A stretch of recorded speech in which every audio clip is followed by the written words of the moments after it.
Hey everybody, it's Ron from Pick Dawgz, and this is Ron's Rundown. We're going to go over the MLB Wildcard Series games for Wednesday, October 1st, 2025. If you like this video, make sure to hit that thumbs up button and subscribe. Put those baseball picks in the comment section below. And if you're looking for my best bets, the games I love the most, including my top play in Major League Baseball each day, my Rundown Best Bet, you can find those at the Premium Picks tab, pickdawgz.com, and there's a link in the description. All right, here we go. Here are the games for Wednesday, Major League Baseball. First up, we've got the Tigers and the Guardians. We've got Tanner Bybee for Cleveland. Still waiting for the official starter right now for Detroit. AJ Hinch has kind of kept it quiet, but it is going to be Casey Mize or Jack Flaherty. I think either option, we go under the total in the first 5 innings. Tanner Bybee has been excellent down the stretch. He was not pitching well for the majority of the season. He had an ERA in the mid-4s, high 4s, I think, at one point as well. But in September, it's definitely, he picked the right time to get hot. He was excellent. It was his best month of the year with a 1.3 ERA, 27 2/3 innings, 26 strikeouts, only 1 home run given up in 4 Guardians victories. A lot of low-scoring games, 3-2, 4-0, 3-1, and 5-1. And 2 of those wins were against these Detroit Tigers. 12 innings, just 2 earned runs given up, and 13 strikeouts against Detroit. Now, we talk about how it's never easy facing the same lineup twice in the same week. Try 3 times in about a 15-day period. It's not going to be an easy matchup here for Bybee or Mize/Flaherty, but I still think Bybee is a good option here at home in this start. I think that the Guardians are a lineup that I'm still not in love with. And, for overall, a lot of the games that they won in the final months of the season were because of their pitching. I think we go under the total in the first 5 innings. Full game under is also worth a look. But give me the under in the first 5 innings in this one. Next up, we've got the Padres and the Cubs. Now, we're still waiting for the official starter for Chicago. Shota Imanaga would make sense here for a Game 2 start, but we'll see if the Cubs switch it up. Obviously, Cade Horton would have been a great Game 2 option if he didn't get injured, but now the Cubs do have to, Craig Counsell has to make a bit of an adjustment here, and I wouldn't be surprised to see Imanaga as a starter. If not, Jameson Taillon is another option for Chicago, but Dylan Cease should be going for San Diego. And for me, I was really impressed with Dylan Cease the final month of the season. We know it's been an up and down year for Cease. He's been inconsistent. He's got an ERA in the mid-4s. But in September, one of his best months of the year, 26 innings, 32 strikeouts, and a 3.12 ERA. He also only gave up 1 home run the entire month of September, and that was despite pitching one of his games at Coors Field against the Rockies. Obviously, the Rockies struggled offensively this year, but anytime you're pitching at Coors Field, not easy for a starter. He went 5 innings, 1 run in that game. And like I said, he pitched really well down the stretch. I'm still not necessarily in love with the bottom half of this Cubs lineup against right-handed pitching.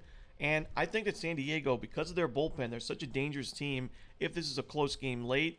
Right now, I'm going to take the Padres on the money line this one.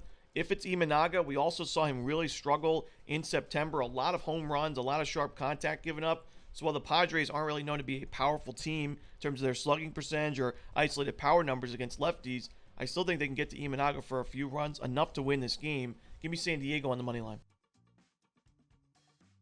Next up, we've got the Red Sox and the Yankees. We got Brayan Bello and Carlos Rodon as the projected starters.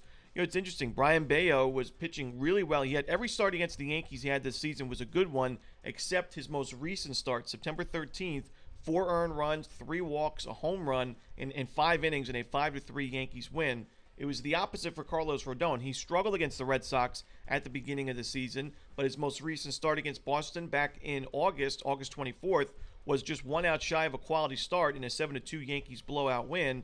5 2/3, just 1 base hit, 2 earned runs in that game. Had a 9-4 ground ball to fly ball ratio, and then Rodon carried it over to a really good month of September. 31 innings. Strikeout numbers were a little bit down, but I like the fact that he was keeping the ball on the ground, limiting the sharp contact, and an ERA below 3. And the Yankees won a good amount of Carlos Rodon starts in the second half of the year. They went 5-1 in his games in August. They went 3-2 in his starts in September. Now, Bello on the other side wasn't the sharpest down the stretch. He wasn't pitching as deep into ball games.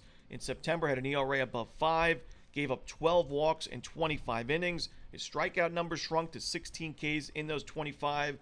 And for me, the Red Sox also lost his last 3 games, including that one start against the Yankees.